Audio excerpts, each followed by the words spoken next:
The quarterback class for the 2025 NFL Draft has been underwhelming.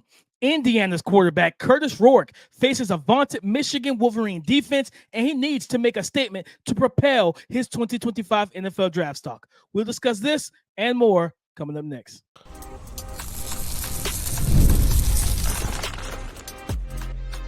You are Locked On NFL Draft, your daily podcast covering the NFL Draft. Part of the Locked On Podcast Network, your team every day. What's up, Locked On family? Welcome back to the Locked On NFL Draft Podcast, your daily podcast covering your favorite draft prospects, part of the Locked On Podcast Network, your team every day. I'm your boy, Damian Parson. You can find and follow me on X at DP_NFL. I'm a senior draft analyst, and thank you for making Locked On NFL Draft your first listen today and everyday shot for being our everydayers. And you know I got to kick the intro to Mr. LSU himself, Keith Sanchez. You can find and follow him on X at The Talent Code. Can you talk to him, baby? What's up, Locked On family? Let's get locked in. This is Keith Sanchez, 2019 national champ, man, and the other side to this dynamic duo that we like to call the Locked On NFL Draft Podcast. I want to start this podcast off by saying shout out to our everydayers. Thank you for tapping in with us each and every single day, man. Every listen is greatly appreciated here. Today's show rundown. We're talking about college football week 11, right? So, you know, this is our classic show over here at Locked On. We're talking about make a statement. We're picking a prospect, which guy has to make a statement. Then we're going to transition. We're talking about second tier draft prospects that's going to make an impact on their team winning. And then we're going into our bag, getting deep into it. And we're talking about those sleeper prospects. DP, let's get this show started, man. We'll make a statement.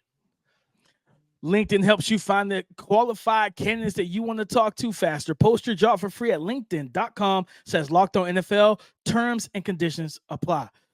Make a statement, making players, Keith. My guy that I'm picking this week going into week 11, he got a big time. I think this is his biggest test of the season, and that's Indiana quarterback Kurtis Rourke going up against Michigan and that vaunted defense. I don't believe Will Johnson is going to be healthy enough to play. I think he's going to be out still maybe another 2 weeks or something like that because he missed last week.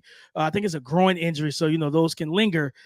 On the season, Kurtis Rourke, who's listed at 6'5", like 225 pounds, 73.3% completion, 2,204 yards passing. He has 21 total touchdowns. And this is a guy that can win from the pocket, and that's where he's going to really thrive at, is winning in structure, moving in the pocket, navigating the pocket. You're talking about outside pressure, working the off the edges, working outside the shoulder, the tackles. If the interior O-line is good, he's going to step right up in there and make throws whether in the middle of the field. He can make throws down the field, but he's going to be able to really operate in that short to intermediate part of the field well. And again, having that traditional height, weight, and build. Arm talent is good. It's not, I don't think he has an elite arm or a great arm. If he had one of those like Will Levis, Anthony Richardson type arms, he'll probably be discussed as like a high second, late first round pick, especially because he's a senior. He has that experience. He knows how to layer the ball. He knows how to alter between velocity and touch. I can't remember which game I was watching, but he had an outstanding throw versus, I believe it was cover 2. It was a 7-route corner route from the slot. You're talking about dropping it in the bucket in the whole shot. It was just a beautiful throw. Beat the safety trying to come over and clean up the action or get into the action on the sideline. He just dropped it right there for the receiver. This guy's accurate. He's accurate. He plays with confidence. He plays with poise in the pocket. You rarely ever see him just feel sped up and out of sorts. This is them, but this is the defensive line that could speed you up and get you out of sorts in Michigan with Mason Graham, Kenneth Grant, Josiah Stewart, Derek Moore. They can just rush 4, and we've talked about that. They can get after you with 4, and the secondary I think might be susceptible without Will Johnson. So I'm looking forward to seeing if Kurtis Rourke can get that connection going with Elijah Surratt early and really start to put up points against this Michigan defense. Yeah, DP, I look at it like this, man, and you talk about arm strength, right, and velocity and all those different things. Well, I mean, we're learning case study, right? Will Levis, Anthony Richardson. That's not the end-all, be-all, right? So I don't want people to look at Kurtis Rourke and then to say, like, oh, because he can't throw it through a brick wall, that he can't be a good NFL quarterback, right? And you talked about it, right? You said being able to layer throws, put it over top of the linebacker in between the safety, right? Like, that's the things that make NFL quarterbacks also, right? Are you accurate, right? When a player is running a crossing route, are you putting it behind behind him the way he has to slow down, or you put it in front of him. So if it's a fast wide receiver like a Jalen Waddle or Tyreek Hill, he can catch it in stride, turn it up, turn a 5-yard gain into a 50-yard gain, right? So I'm excited about that, looking at Kurtis Rourke going against this defense, because like we said, maybe Michigan as a team isn't that good, but the defense still has defensive prospects, right? And it's a good test. Like it's going to be a resume for him. DP, thought about this all night, man, all night. And I said, you know what? I'm going with the LSU-Alabama matchup. Why? Because we have a matchup of who could potentially be QB3, right? You talk about Jalen Milroe versus Garrett Nussmeier on big-time showdown at LSU, right? You pulled up Jalen Milroe, right? 67.5 completion percentage, which is good, right? Almost 1,000 passing yards, which is good. 25 total touchdowns, which is good. But DP, there seems to be the how the program is performing is somewhat affecting Jalen Milroe also, right? So you need to get back in that winning category, right? And I think Alabama was sitting at position 12, I believe, in the playoff rankings. And so they're right on the fringe of it, right? But I think this is one kind of somewhat of a elimination game potentially for both teams. And that's huge when we talk about playoffs. And you're talking about, hey, can these guys perform in a clutch time moment? So if you're looking at Alabama, you're looking at LSU, the playoffs start this week. This is the playoffs for you, right? They start this week because this is a big time matchup and you have to win. And I have to believe this, that if either one of those quarterbacks perform really well, it's going to catapult them and get them right back in the conversation of who is QB3. And we talked about supply and demand with this QB situation in the NFL draft order. Teams are trying to buy in to somebody being the QB3, right? So I'm looking at this matchup, DP, and I think this is going to be fun. I think it's going to tell a lot. Jalen Milroe played well last year against LSU. I think that's when he had the 4 rushing touchdowns, I believe. I think so, yeah. Last year. So I'm excited to see what happens in this matchup. Yeah, I mean, they're 11, and then LSU, I think, is at 14. Okay, it's pretty much to say, like you said, whoever loses is out. Like I don't see how you lose this game and still make it in, because the winner, you almost catapult yourself. You know, if it's LSU, you catapult yourself inside the top 12, and now all you got to do is close out the season, right? And you're in the college football playoffs. If you're Alabama, knock off LSU, you probably either stay at 11 or move up into the top 10 with a statement win. And then you got to close out the season yourself. And like you said, I think for me with Jalen Milroe, I just want him to I want to see that Georgia version of him again. Like like that flash, that big game flash. I need that again, because that's truly what you can become. My comp for him, read my report over a Bleacher Report. I say he's Jalen Hurts with a stronger arm and a jetpack on his back. Like he's got that 4-4 type of speed that, like, again, that Georgia game. Georgia has high-end athletes.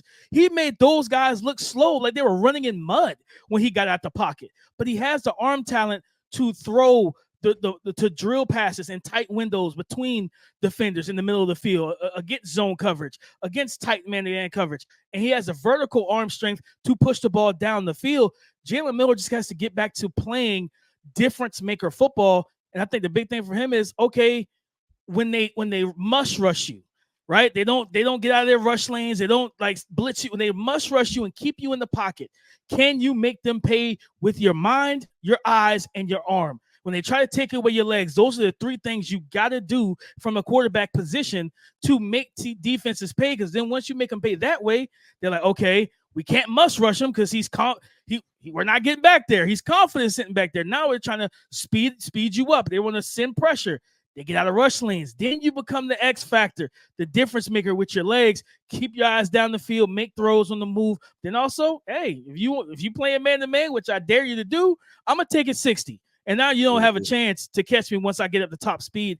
I'm looking forward to seeing how he performs. This is a big-time game for him, man. Big-time game. Because similar to Kurtis Rourke, Keith, right now, no one's taking that stranglehold. QB 1 and 2, I think they're set in stone. Cam Ward-Shedeur, they can go to sleep. They don't have to sweat. You can turn the AC on and just relax. But the rest of these guys are trying to get that QB3 spot. Who's going to take it? Who wants it more? I need to see who's going to do it. Yep, out of Jalen, Milroe, and Garrett Nussmeier, right? And we need a bounce back performance from Garrett Nussmeier after the performance he had last time he was on the field. DP, let's keep this thing going and flowing, man. What are we talking about next? It is those second tier prospects, right? Those guys that are going to make a difference, draft prospects in these college football matches. When we have a good college football weekend, we're gonna get into that coming up next. For most of us that like collecting cards, the idea of spending $2,000 or more on a Patrick Mahomes rookie card just isn't in the cards. I love collecting, but that's some serious money to drop. Thanks to slab packs from arenaclub.com, now it's possible to score gem mints for a fraction of their retail price. Every card that I listed was hit from last week's Arena Club slab pack drop. Arena Club is the only repack that provides real value, a complete view of all possible cards, and clear hit rates for each one. Arena Club slab packs are revolutionizing the repack game with transparency. Whether you're buying, selling, trading, or displaying, Arena Club is the card collecting platform you have to check out. Right now, you can get 10% off your first slab pack or card purchase by going to arenaclub.com/LockedOnNFL and use the code LockedOnNFL. That's arenaclub.com/LockedOnNFL using the code LockedOnNFL for 10% off your first purchase. Your sex life is important, but your schedule is busy. You don't have time to go to a doctor's office to get treated for ED. Through Hims, you can get a personalized ED treatment without stepping foot outside your door.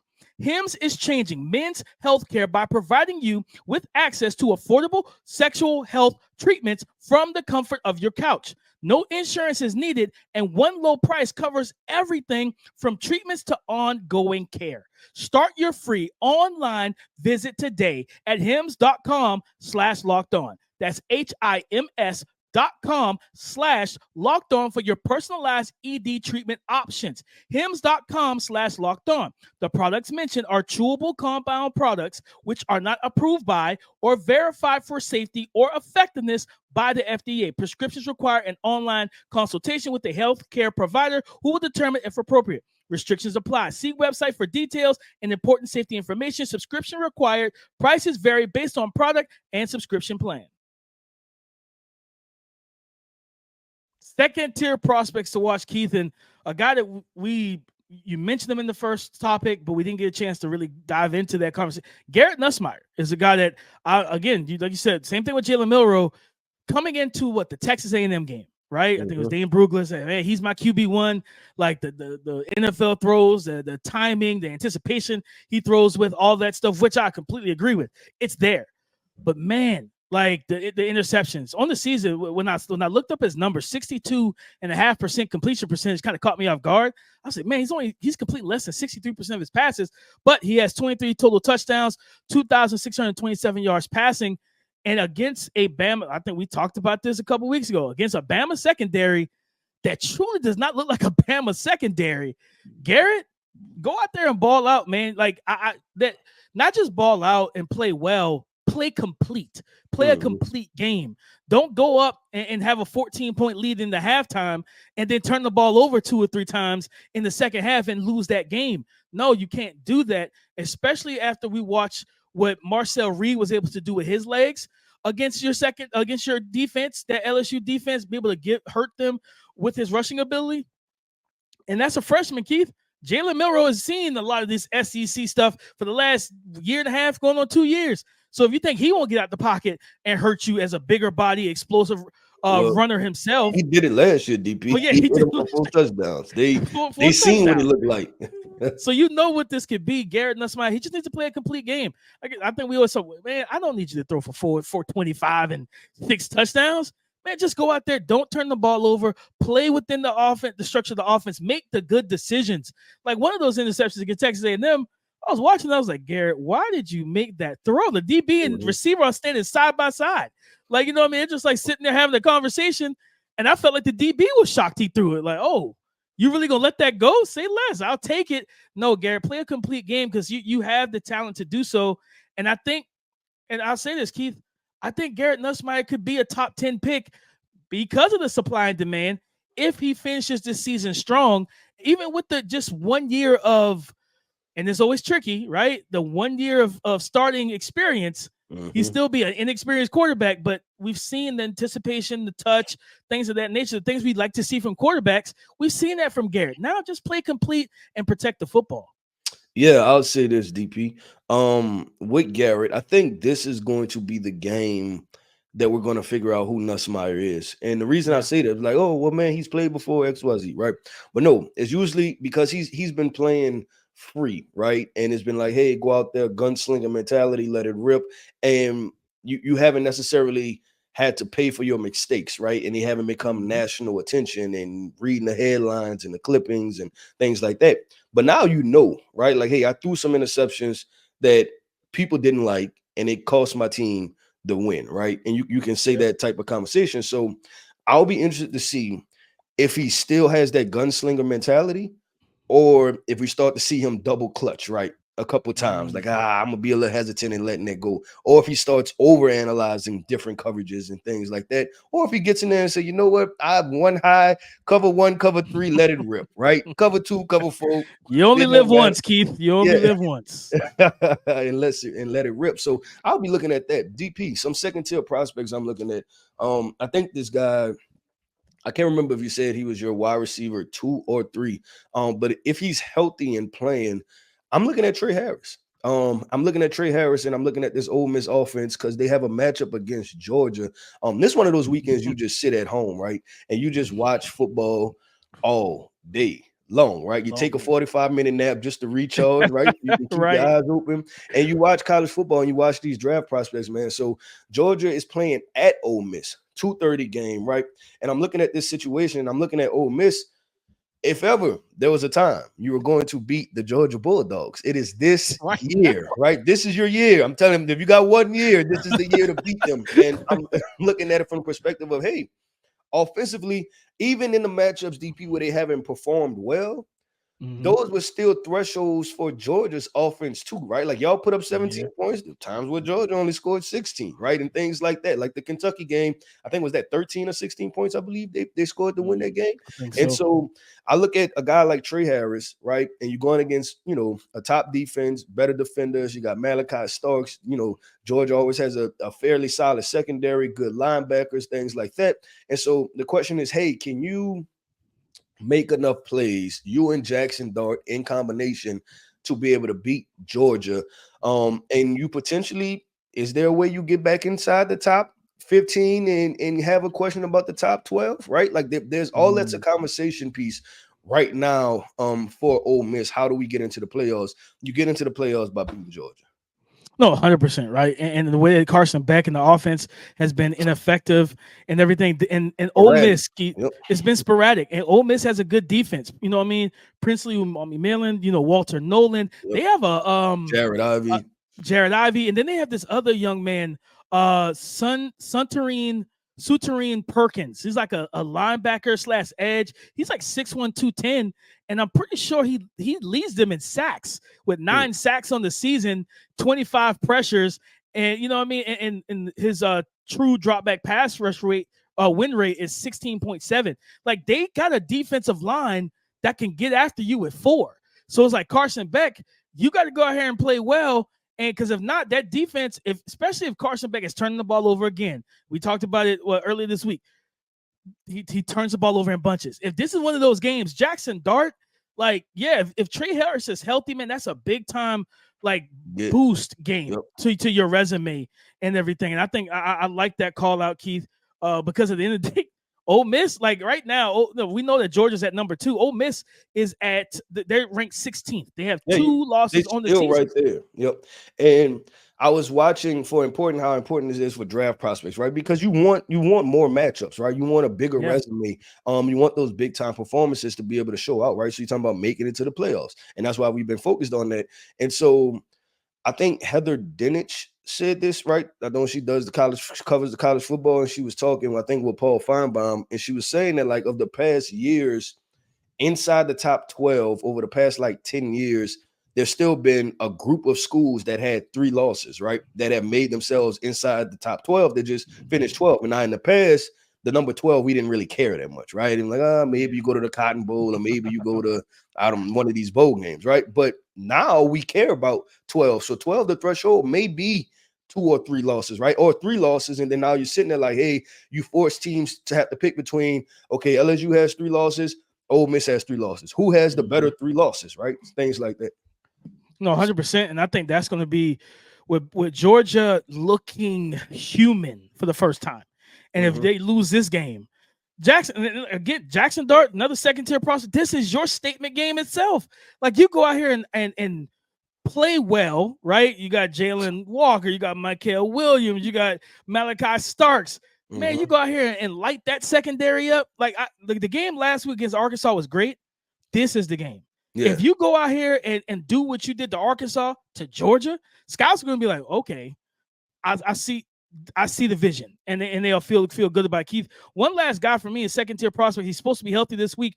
Isaiah Bond, wide receiver from Texas, who I'm not going to lie, I kind of wish he stayed at Bama. I felt like him and Jalen Milroe and Ryan Williams would have cooked, man. I wish he stayed at Bama, but he got hurt a couple weeks ago.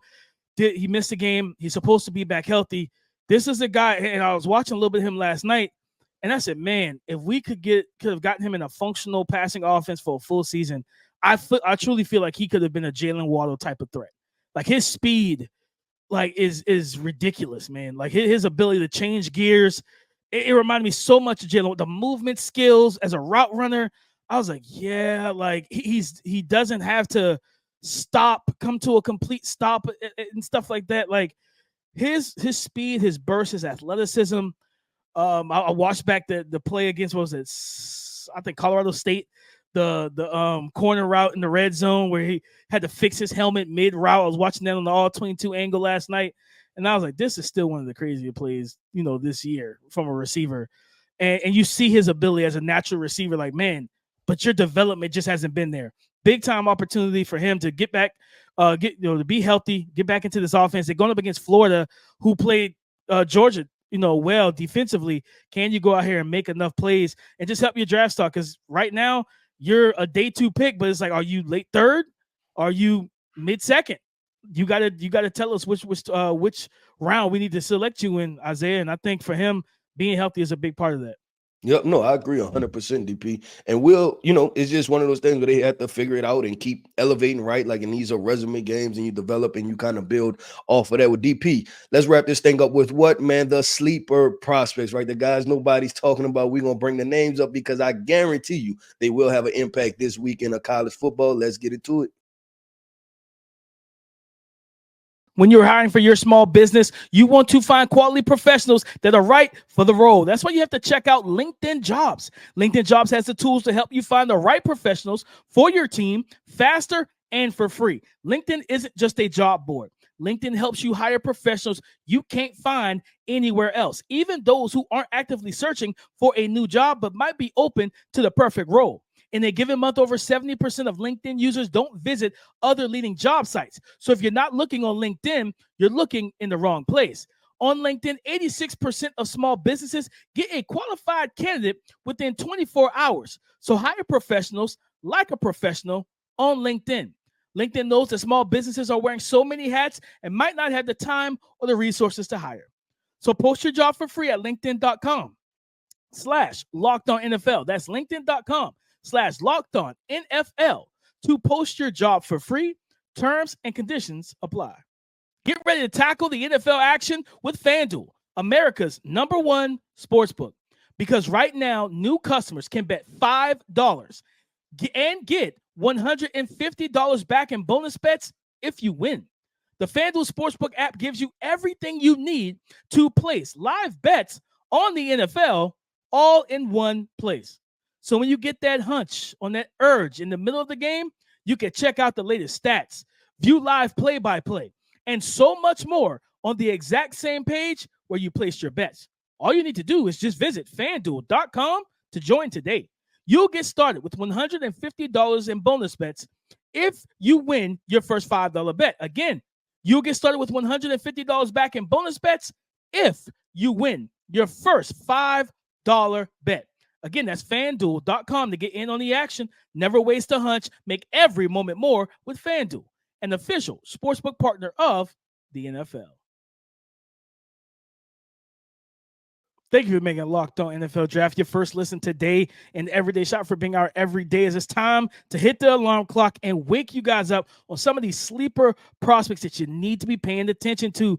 Keith, a guy that we both have talked about. We both like the young man and his game. And again, we talk about the corners. Like, he's not mentioned a lot, but Kansas cornerback Cobee Bryant. Like, Cobee Bryant is a good player. And he has, I'm going to tell you, and I mean, granted, right now, it may not be the best time to mention this young man's name, but he reminds me of Tariq Stevenson, over with the Chicago Bears and everything. He reminds, like, just the mentality, that physicality, that dog mentality that they play with. And no matter if they do get beat, like, they keep battling. And Kansas has a game against Iowa State, who's undefeated. They're ranked 17th in the nation. And you're going to see one or two receivers, Jaden Higgins or Jalen Noel, like two different style guys, too. It's like dealing with the Jaguars and seeing Gabe Davis and Christian Kirk. Like, you have to defend them differently. And we know that Cobee Bryant, he can play off, he can play zone, but he also likes to get up on the line of scrimmage and be handsy and be physical. I think this is a good game for him, a resume game for especially with Jaden Higgins coming off the big game he had last week and the season he's having right now. And Iowa State, they're going on the road to Kansas. Protect your house. I think if he can lock down one or two of these receivers, depends on who he faces the most, that's going to help out his draft stock a lot. Yeah, DP, I like that call out because it's a very underrated call out. And when I looked at the Kansas-Iowa State matchup, I was thinking more Kansas offense. That slipped my mind, Cobee Bryant going against those two wide receivers. So I like that a lot. DP, there's an ACC matchup, baby. Maybe I think it's in your neck of the woods, right? That East Coast.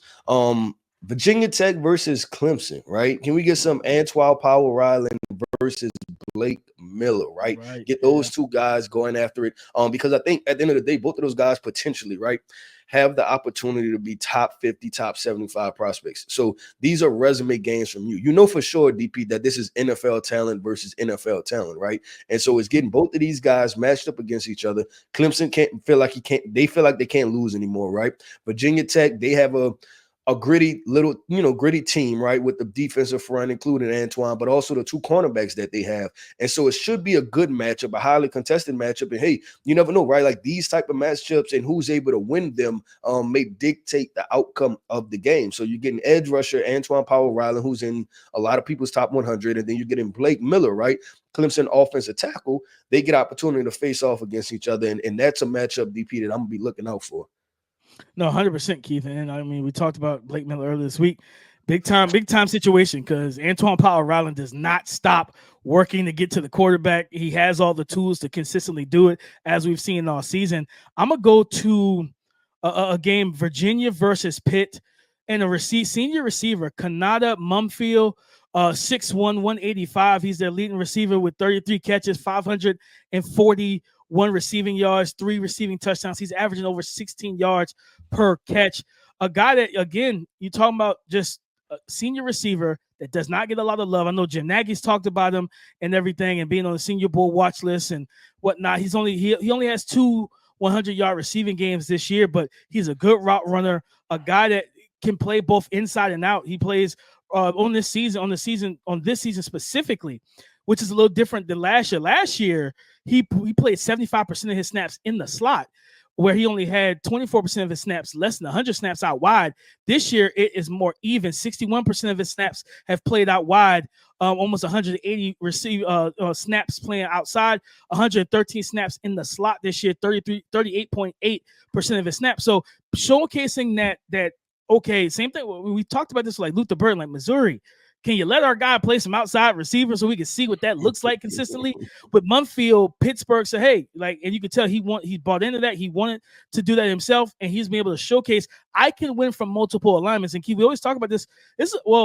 We talk about alignment versatility a lot, but the importance of it for our listeners, for our family, why is that important?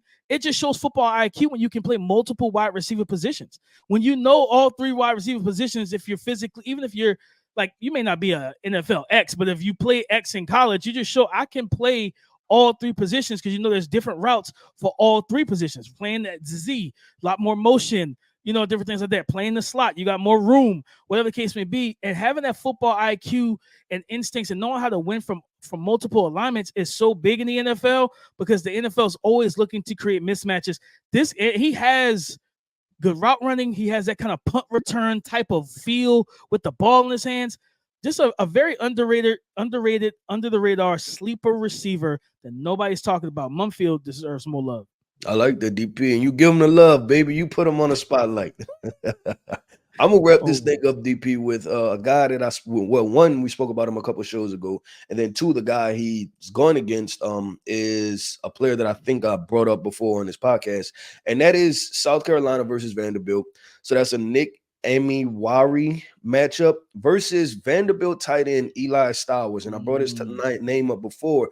And this is a guy that has good movement skills, right? He's one of those flex hybrid tight ends. You can put him at the H-back situation. You can put him, in the slot. He can move around. He's a fluid mover, but also he can make plays, right? I think in that Bama game, I think he had over 100 yards receiving, right? So this is another big-time matchup. South Carolina has all the momentum. They feeling good, right? But Vanderbilt also feel like, hey, we can play against anybody. So this, in DP before the season, you were probably thinking, I'll take my nap during this game, right?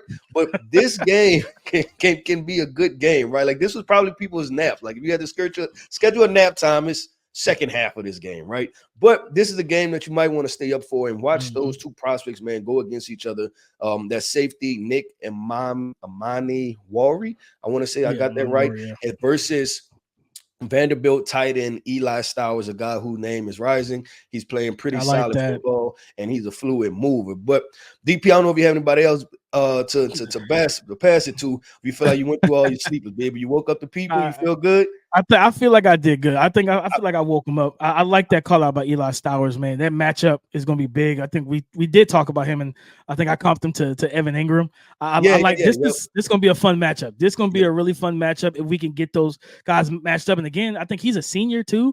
Talking about Stowers, another tight end in this loaded tight end group. If you need a tight end, guys, if your team needs one, you might want to go ahead and make a pick and go ahead and grab one if you got 7 picks in this draft.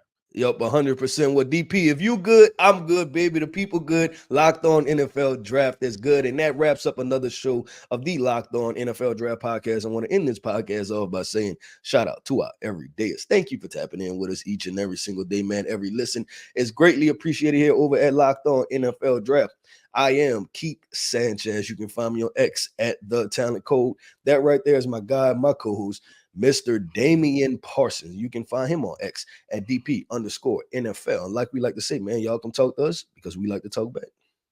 Go subscribe and follow for free on YouTube. Wherever you listen to podcasts, get the latest episode as soon as it is available. Thank you for making Locked On NFL Draft your first listen today and everyday shot for being our everydayers. Go ahead, guys. You already know Monday show. We're talking game ball. Who gets the game ball after week 11? Who fumbled the bag? Who made them some money? And of course, updating the top 10 quarterback rankings for the 2025 NFL Draft. So come and join the conversation again tomorrow on the Locked On Podcast Network.